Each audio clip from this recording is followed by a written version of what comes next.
bueno, la plática del día de hoy tiene el título de encrucijada. Encrucijada. ¿Alguien sabe lo que es una encrucijada? Es una palabra difícil. No. Ok. Yo la tuve que buscar, no se crean. Pero les voy a dar la definición porque es una palabra difícil y porque es el título de la plática. Toda la plática se va a tratar de esto. Encrucijada. La primera definición, de acuerdo al diccionario Oxford, es que es un lugar donde se cruzan varios caminos de distinta dirección. Es un lugar donde se cruzan varios caminos de distinta dirección. La otra definición que tenemos ahí es situación difícil. Es una situación difícil y comprometedora, donde hay varias posibilidades de actuar y no se sabe cuál de ellas escoger. Es una situación difícil donde no sabes cuál de todas las posibilidades de actuar, cuál hacer. Y si me acompañas, vamos a Primera de Reyes, capítulo 13.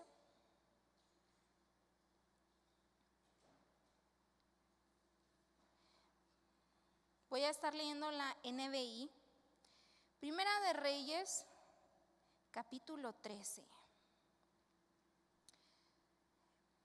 No te voy a leer todo el capítulo, pero te voy a dar un resumen de esto. Si quieres leerlo en tu casa, lo puedes leer. Resulta que había un rey, que era el rey Jeroboam, y este rey decidió levantar unas imágenes donde se tenía que adorar a Dios. Y en el Antiguo Testamento Dios era muy específico de dónde debían de adorarlo y de quién debían de adorarlo. ¿Quiénes eran los sacerdotes? Provenían de una familia específica. Tú y yo no podríamos decir, yo quiero ser sacerdote, espero que Dios me escoja. No, en el Antiguo Testamento solamente descendencia de cierta familia era sacerdote. Y este rey, Jeroboam, decidió levantar altares a su gusto donde él quería y no donde Dios había dicho que se tenía que adorar. Y él levantó unos becerros, como unos becerros para adorar, y los puso en su lugar donde él reinaba, para que la gente no fuera a reinar donde no fuera a adorar donde tenía que adorar. ¿Me siguen hasta aquí? Entonces, este rey Jeroboam era un rey malo, desobediente a Dios. Y resulta que Dios llama a un hombre que, de acuerdo a lo que leemos en la Biblia, le llama como varón de Dios. Y Dios le dice al varón de Dios, ve ante el rey Jeroboam y dile lo siguiente. Versículo 2. El hombre de Dios, en obediencia a la palabra del Señor, gritó, altar, altar, así dice el Señor, en la familia de David nacerá un hijo llamado Josías, el cual sacrificará sobre ti a estos sacerdotes de altares paganos que aquí queman sacrificios. Sobre ti se quemarán huesos humanos. Aquel mismo día el hombre de Dios ofreció una señal. Esta es la señal que el Señor da. El altar será derribado y las cenizas se esparcirán. Al oír la sentencia que el hombre de Dios pronunciaba contra el altar de Betel, el rey extendió el brazo desde el altar y dijo, agárrenlo. pero el brazo que había extendido contra el hombre se le paralizó, de modo que ya no podía contraerlo. En ese momento el altar se vino abajo y las cenizas se esparcieron según la señal que en obediencia a la palabra del Señor había dado el hombre de Dios. Entonces, ¿qué acaba de pasar? Él viene y habla en contra del altar donde se está ofreciendo incienso. Es un altar pagano, ya no era esto a Jehová. Y dice que el varón de Dios profetiza y da juicio sobre el altar. Y dice, en ese altar se van a quemar los huesos de los sacerdotes paganos que no adoran a Jehová. Y dice, para que vean que lo que yo digo proviene del Señor y que es verdad, este altar se va a romper.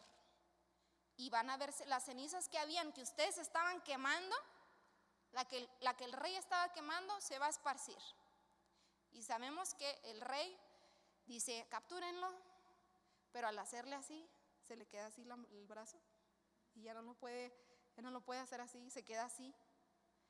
Y dice el capítulo que en ese momento, él al ver que todo estaba pasando como él había dicho en ese instante, él le dice, pídele a Dios que me sane, pídele a tu Dios que me sane, le dice el rey. Y él en ese momento con misericordia le pide a Dios que le quite eso al brazo del rey y en el instante Dios lo sana. Quisiera decirte que en ese momento él creyó y desde ese momento él derribó los altares paganos y que desde ese momento él decidió seguir a Jehová. Pero al final del capítulo, justo el último versículo de ese capítulo, te dice que el rey no cambió, aunque recibió la gracia de Dios.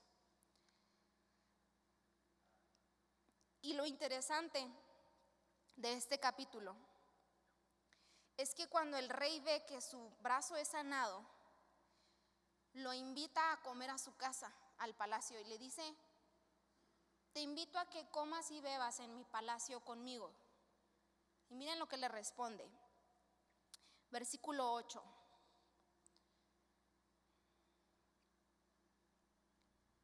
Pero el hombre de Dios respondió al rey, aunque usted me diera la mitad de sus posesiones, no iría a su casa. Aquí no comeré pan ni beberé agua, porque así me lo ordenó el Señor. Me dijo, no comas pan, ni bebas agua, ni regreses por el mismo camino.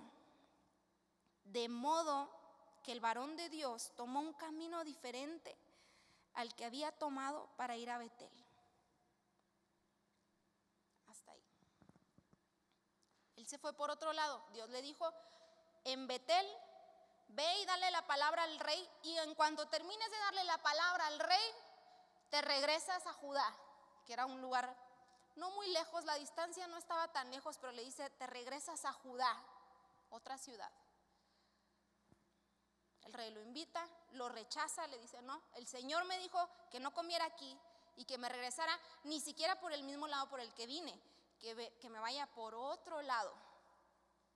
Y dice que él se fue por otro lado y lo rechazó. Mira el siguiente versículo, esta historia está muy rara, por eso estoy yendo lento contigo, porque si te leyera todo el capítulo sin tener que repasar algunas cosas, te vas a confundir, ¿ok? Versículo 11, estoy leyendo la NBI. En ese tiempo vivía en Betel cierto profeta anciano. Sus hijos fueron a contarle todo lo que el hombre de Dios había hecho allí aquel día y lo que le había dicho al rey. Y este profeta anciano preguntó, ¿por dónde se fue el varón de Dios? Sus hijos le indicaron el camino que había tomado el hombre de Dios, quien había llegado de Judá, y el padre ordenó, aparéjenme un asno para que lo monte. Versículo 14, se fue tras el hombre de Dios y lo encontró sentado debajo de una encina y le preguntó, ¿eres tú el hombre de Dios que vino de Judá? Sí lo soy, respondió. Pongan atención. Entonces el profeta dijo, ven a comer a mi casa.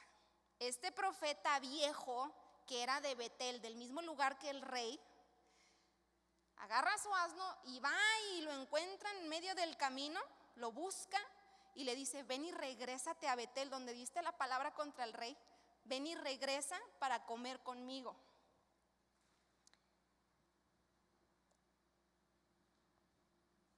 Ven a comer a mi casa, versículo 16. No puedo volver contigo ni acompañarte, respondió el hombre de Dios. Tampoco puedo comer pan ni beber agua contigo en este lugar, pues el Señor me ha dado esta orden: no comas pan ni bebas agua allí, ni regreses por el mismo camino. El profeta anciano entonces respondió: también yo soy profeta como tú. Y un ángel, obedeciendo la palabra del Señor, me dijo: llévalo a tu casa para que coma pan y beba agua. Así lo engañó, y el hombre de Dios volvió con él y comió y bebió en su casa.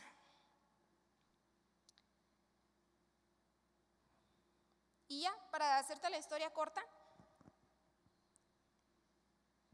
acuérdate, el profeta anciano le dice: si Dios te dijo que no lo hicieras, pues ¿qué crees? Se me apareció un ángel de Dios y me dijo que si fueras conmigo a Betel y que si comieras y que si bebieras. Y que él dijo, ok, y fue con él y comió y bebió. Y de acuerdo a la historia dice que están comiendo y que están bebiendo, y que en el momento el profeta viejo que lo invitó a comer, de repente Dios lo toma, ahora sí, Dios lo toma, y él le dice: por cuanto no obedeciste a la orden del Señor, vas a morir y tu cuerpo no va a poder ser sepultado con el de tus padres. O sea, este profeta que mintió y que dijo que, bueno, profeta, ¿verdad? Porque él dijo que era un profeta. Ahora sí Dios lo usa de verdad y él dice: ¿sabes qué? Dice el Señor que no obedeciste. Ese mismo hombre que lo hizo caer, le dice el Señor que no obedeciste a su orden y que vas a morir y que no te van a enterrar con tus padres. Y dice la historia que ya el varón de Dios se levanta y ya iba a regresar a Judá después de haber desobedecido, y que en el camino lo mata un león. Dice que lo mata un león, y dice que por horas el cuerpo estuvo en el camino, y que un león estaba al lado cuidando al cuerpo y un asno estaba al otro lado cuidándolo. Y que cuando la gente pasaba decían: ¿cómo puede ser que el león no se terminó de comer el cuerpo? ¿Cómo no despedazó el cuerpo?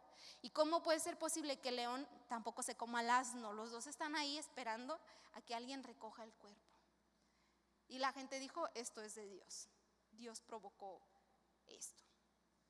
Entonces, son 33 versículos, no sé cuántos, no te los iba a leer todos porque aquí te me duermes, pero esa es la historia. Si la quieres leer en detalle, lee todo el capítulo en tu casa, ¿ok? Para ver detalles. Este es el pasaje que vamos a ver en esta noche. Y para que sepas la distancia que había desde Betel, donde estaba el rey, a Judá, de donde venía el hombre de Dios, era una distancia corta. Así que lo que Dios le pidió al hombre de Dios no era gran cosa, el decirle: no te acomodes, no comas, no descanses, no bebas, vas y haces lo que te digo y te regresas. La distancia no era tan grande. Dios no le estaba pidiendo algo que él no iba a poder hacer. Y cuando Dios te pida algo específico y te ordene algo, nunca te va a ordenar algo que no puedas hacer. Hay ocasiones en las que Dios te va a prohibir cosas o que evites, pero Él siempre va a tener consideración de quién eres, dónde vives, cuál es tu trabajo, cuáles son tus emociones. Él siempre va a tener consideración de ti. Ahora, en el reino donde estaba este rey Jeroboam había una impureza. Cuando ellos se juntaban a adorar a Dios, adoraban a Dios y adoraban a los becerros. Y había una impureza en el ritual de lo que hacían.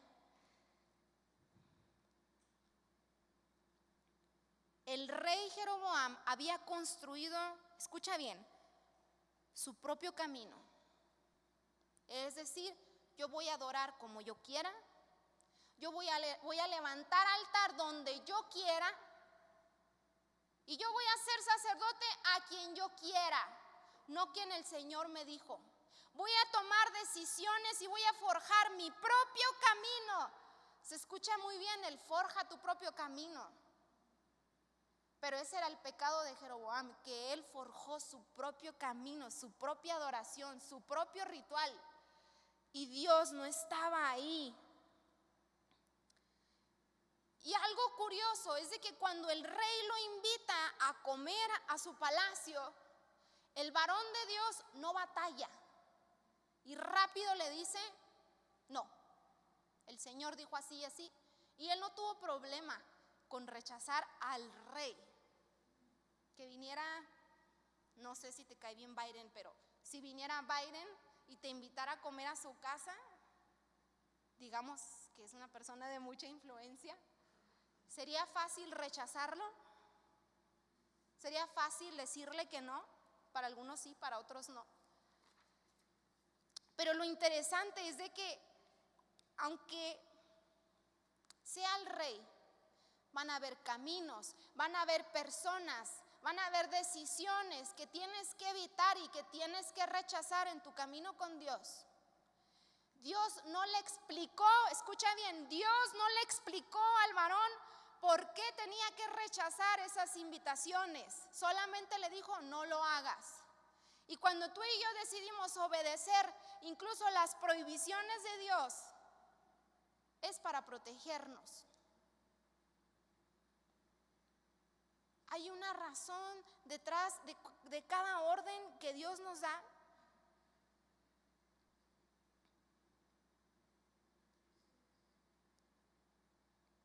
Y bueno, fue fácil rechazar al rey. Espero que para ti también sea fácil discernir y entender que tienes que rechazar una invitación al antro, una invitación a tomarte una cerveza, aunque sea con la familia. Que tú entiendas y que para ti sea fácil discernir aquellas situaciones difíciles que se te vienen en el camino y que digas, ay, que tengas el discernimiento de decir, no, el Señor dijo que no. Que tengas el discernimiento que cuando una persona murmuradora, tú sabes que esa persona es murmuradora y te invita a tomarte un café. Vente, quiero tomarme un café contigo. Que tú tengas el suficiente discernimiento para decir no. Pero ¿qué pasa cuando viene una invitación a seguir tu propio camino que probablemente no proviene de alguien que se vea tan mal? Porque tú vas a decir, ay, qué listo, si Dios te dijo que no lo hiciera, ¿por qué no lo haces? Pero nosotros muchas veces, Dios es muy claro en su palabra, no hagas esto, haz esto, evita esto. Y ahí vamos, ¿verdad? Me incluyo. Pero ¿qué pasa cuando la invitación viene de alguien que no se ve tan mal como el que dijo, yo soy un profeta como tú? Que cuando la invitación viene de alguien que tienes confianza, que cuando la invitación viene de tu mejor amigo, de tu mamá, de tu papá, de alguien de la iglesia, de alguien que dice que es cristiano. Justo cuando el varón de Dios acaba de obedecer al pie de la letra lo que Dios le dijo que hiciera, da una palabra de juicio al rey, da una palabra de juicio al altar, le da una palabra de juicio a un sistema del hombre.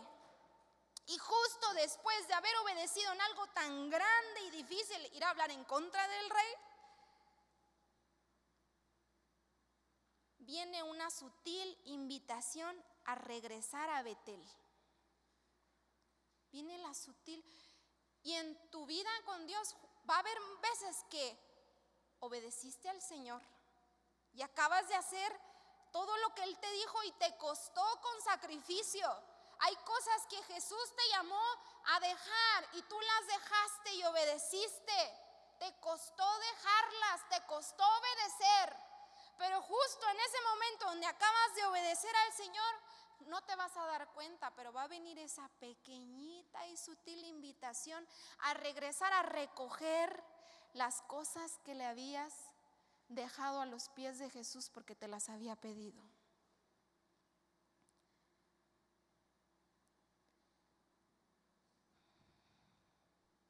It's like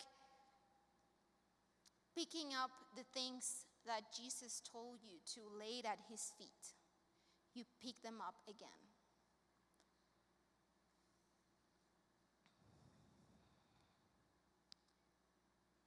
Y siempre va a haber algo que te va a llamar a que regreses a aquellas cosas que Dios te dijo que te deshicieras.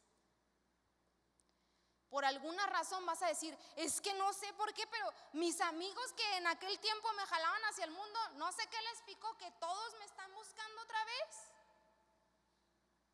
No sé qué pasó, pero esta situación yo la había cerrado y regresó a mi vida y yo no hice nada. Y siempre sutilmente, después de la victoria, va a venir el profeta viejo vestido de diferentes cosas. Y qué difícil, porque en este capítulo vemos a un hombre que dice que es profeta, dice que un ángel de Dios se le apareció y estaba hablando en nombre de Dios falsamente. Te van a tocar ocasiones en las que vas a decir, lo siento, pero Dios me dijo que yo hiciera esto. Y qué difícil, porque va a haber gente cristiana que anda mal y te va a decir, pues Dios también tiene mi número, ¿por qué no me dice a mí? O incluso te puede decir, ¿sabes qué? Es que a mí Dios me dijo lo contrario. Encrucijada, situaciones difíciles donde no sabes cómo actuar, no sabes qué decisión tomar.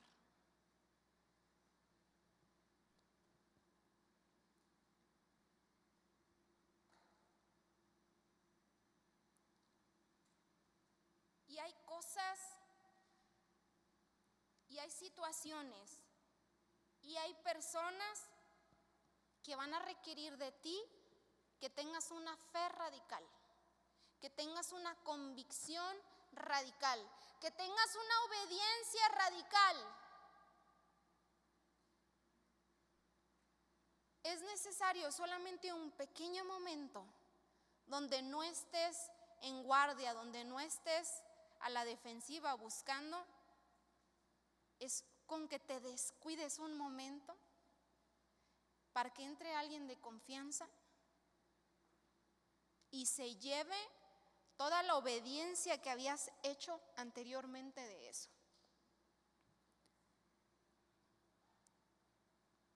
Obediencia radical.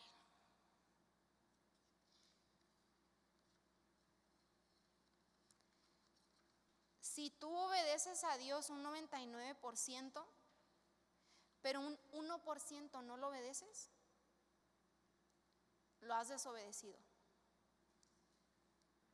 Yo no puedo decir, yo amo a mi esposo un 99% y 1% pues amo a alguien más.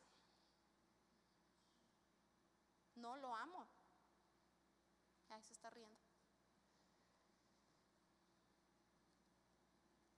Tú no puedes obedecer un 99%.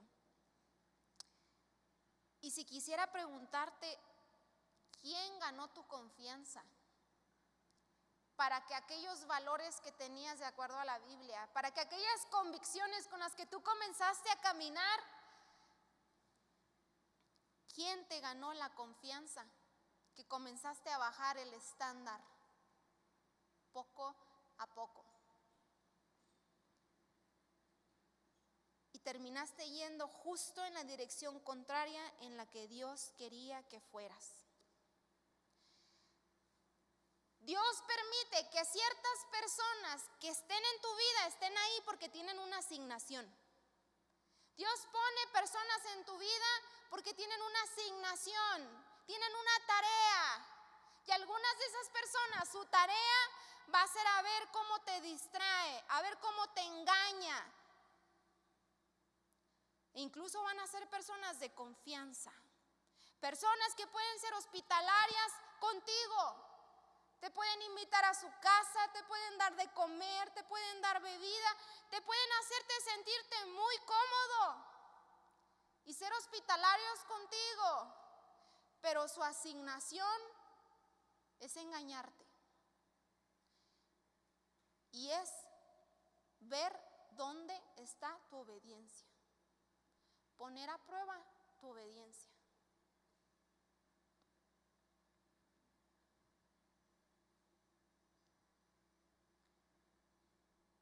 Y son personas tan lindas, pero traen una tarea que ni ellos saben. Son personas tan buenas, pero son personas que sin ellos darse cuenta son utilizados para silenciar el propósito de Dios que hay en ti, para silenciar la voz de Dios que hay en ti. Tienen una tarea especial. Y esa tarea va a ser ver de dónde, si ya estabas llegando casi a Judá, a ver cómo le hago para que regreses. Si pudieran pasar el piano, por favor. Ray.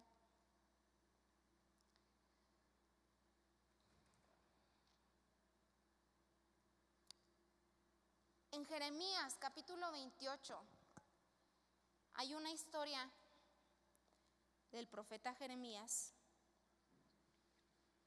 que se enfrenta a otro que se llama ser profeta. Si quieres buscarlo, es también todo un capítulo. Y en el capítulo 28 de Jeremías, Dios le dio una palabra a Jeremías y le dijo que él tenía que vivir la palabra que él había dado para el pueblo de Israel. Y él iba cargando un yugo. ¿Sí se acuerdan de esas cosas donde metían así la cabeza y los brazos? Que era como una madera. Ese es un yugo. Y Dios le dijo, vas a tener que agarrar el yugo de madera y ponértelo. Y vas a darle palabra al pueblo de Israel y les vas a decir, el Señor dice que Él ha puesto este yugo de madera sobre las naciones utilizando a Babilonia. Y ustedes van a ir, y empezó a hablar del exilio, que ellos ya no iban a vivir en su nación. Empezó a hablar del exilio. Era una palabra dura de juicio de Dios. Y no, there wasn't going back. Era algo que Dios iba a hacer con el pueblo, sí o sí. Y cuando él está dando esta palabra, llega un profeta. Se hace conocer profeta porque entre los sacerdotes de Israel él era conocido como un profeta. Y él le dice a Jeremías, la palabra que tú has dado no es cierta. Y le dice a Jeremías, Dios me dijo que tu palabra no es verdad. Y Dios me dijo que en 2 años va a regresar. Aquellos que estuvieron en el exilio van a regresar.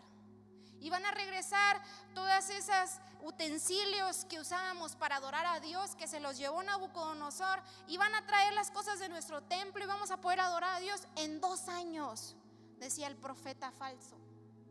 Tu palabra no es verdad. Y Jeremías amaba tanto al pueblo de Israel. Él los amaba. Y él decía, ojalá, amén. Dice en la Biblia que él decía amén. Pero era porque en su corazón él quisiera que las cosas fueran como lo estaba diciendo ese falso profeta. Él deseaba que fuera cierto. Y cuando tú lees a detalle el capítulo, dice que Jeremías es rechazado por los sacerdotes, por el pueblo, y él tenía que regresarse, se tuvo que ir de ahí con su yugo. Y dice que de repente viene el profeta falso y le corta el yugo de madera. Incluso dice el profeta falso, y dice Dios que así como yo te rompo el yugo, así Dios va a romper el yugo de Israel. Todo eso hizo el profeta falso. Y el profeta verdadero, que venía cargando la palabra de Dios, el propósito de Dios, estaba siendo rechazado.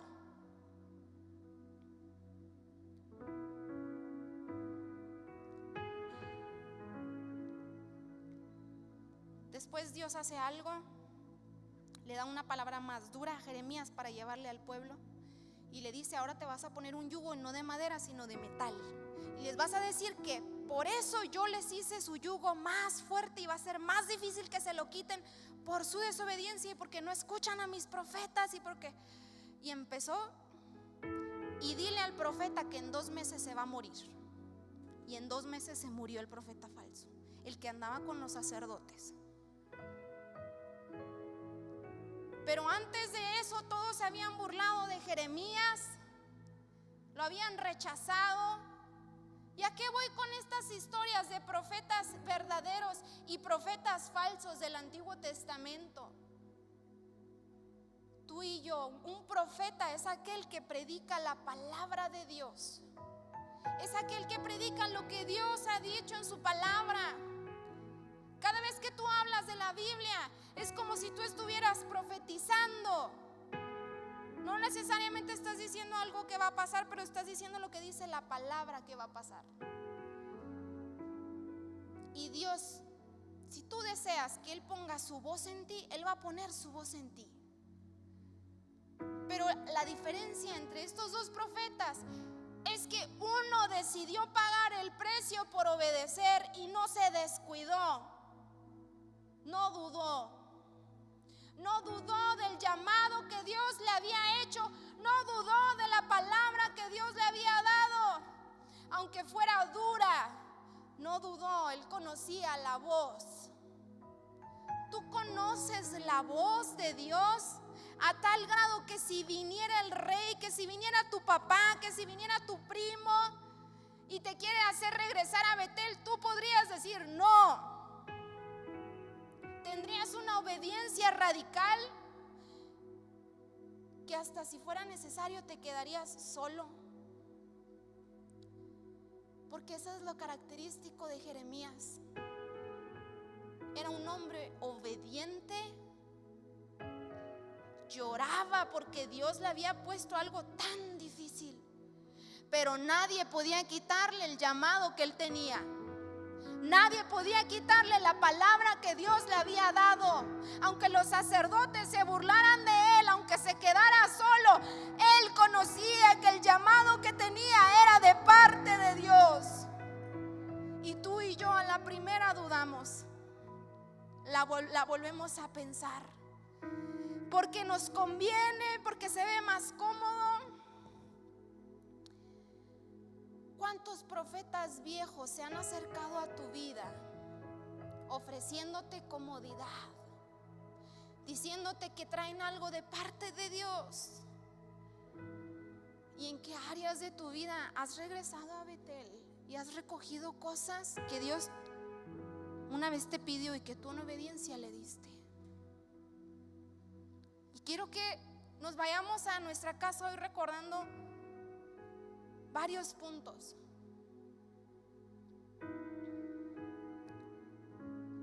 Primero es que Dios tiene un plan para tu vida, pero el diablo también tiene un plan para tu vida. Depende de ti el que quieres abrazar. Lo vimos con los dos profetas.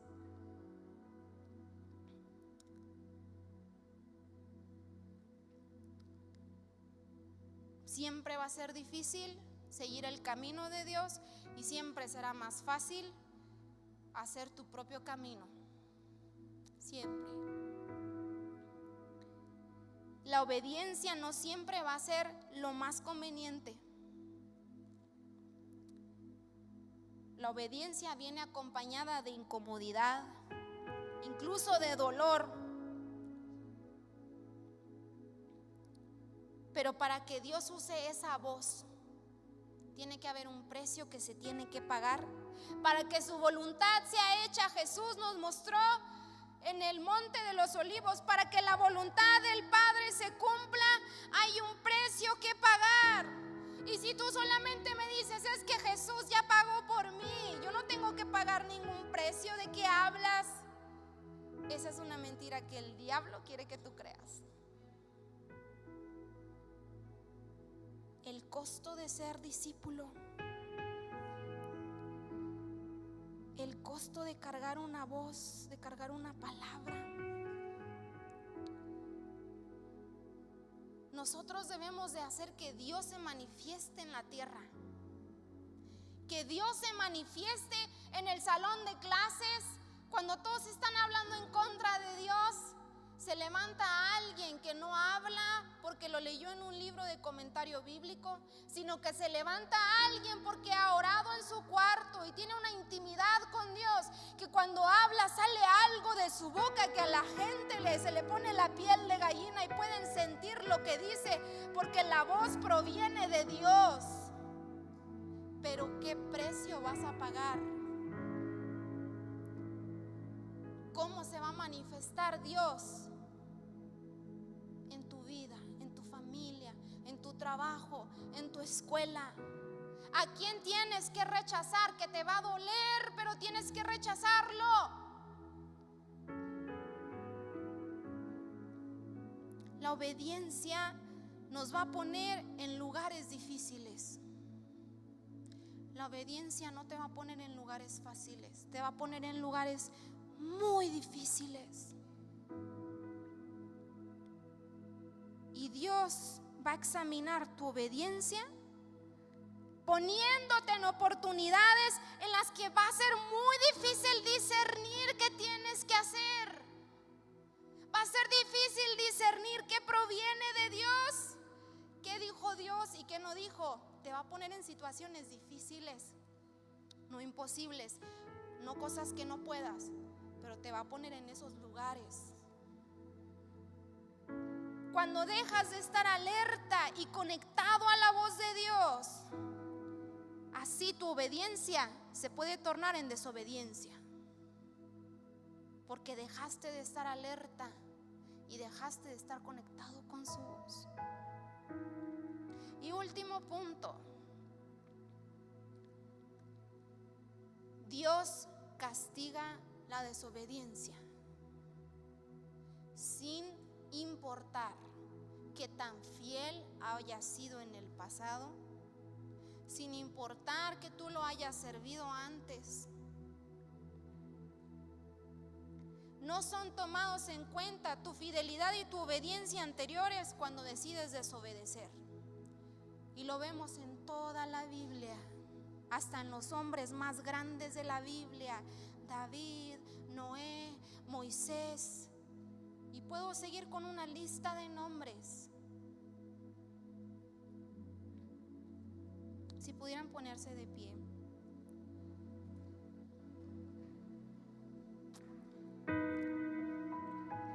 Quiero terminar leyendo Salmo 24, versículos 3 al 6. Creo que es la Reina Valera. Salmo 24, capítulo 3. Si pueden leerlo conmigo. ¿Quién subirá al monte de Jehová? ¿Y quién estará en su lugar santo? Escucha, es una pregunta. ¿Quién va a subir a la presencia de Dios? ¿Quién va a subir a ese lugar santo, la presencia de Dios? ¿Quién? Versículo 4: el limpio de manos y el puro de corazón, el que no ha elevado su alma a cosas vanas, ni jurado con engaño. Aquel que no ha elevado su alma a cosas vanas, ni ha jurado con engaño, recibirá la bendición de Jehová y justicia del Dios de salvación. Tal es la generación de los que le buscan, de los que buscan tu rostro, oh Dios de Jacob. Hay una generación que va a buscar no solamente portar la voz de Dios, pero va a haber una generación de gente con manos limpias, de gente con corazones puros, que van a poder disfrutar de la presencia de Dios. Y eso va a marcar una diferencia entre tú y otros cristianos. Portas porque tú lo buscas. La expectativa de Dios es una obediencia total. Si quieres, acompáñame cerrando tus ojos.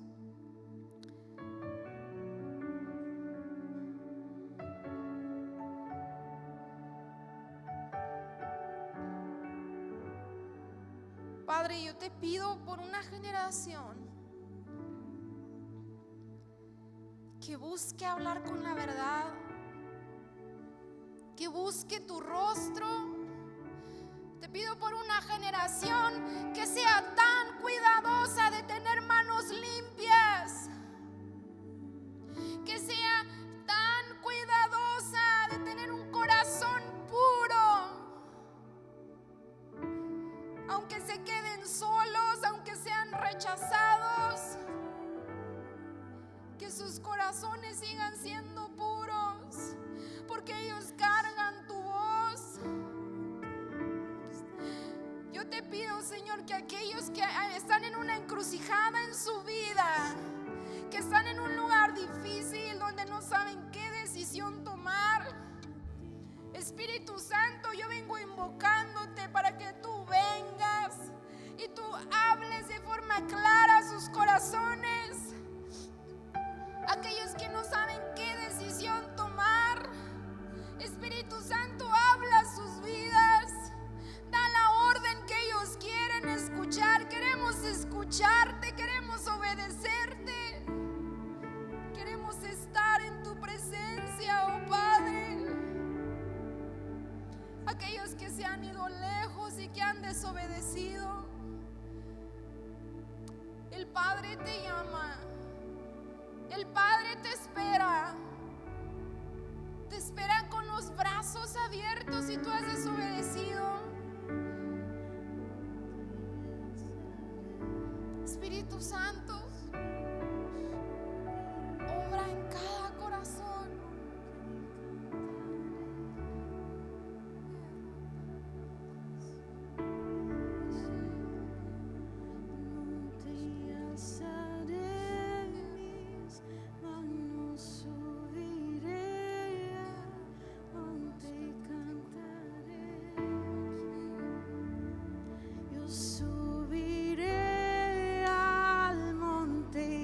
Entre tantos altares falsos, levanta un altar al Señor, donde tú buscas su rostro. Abro el altar para aquellos que dicen: Señor, yo buscaré tu rostro, yo buscaré obedecerte, yo buscaré volver a entregar las cosas que me pediste.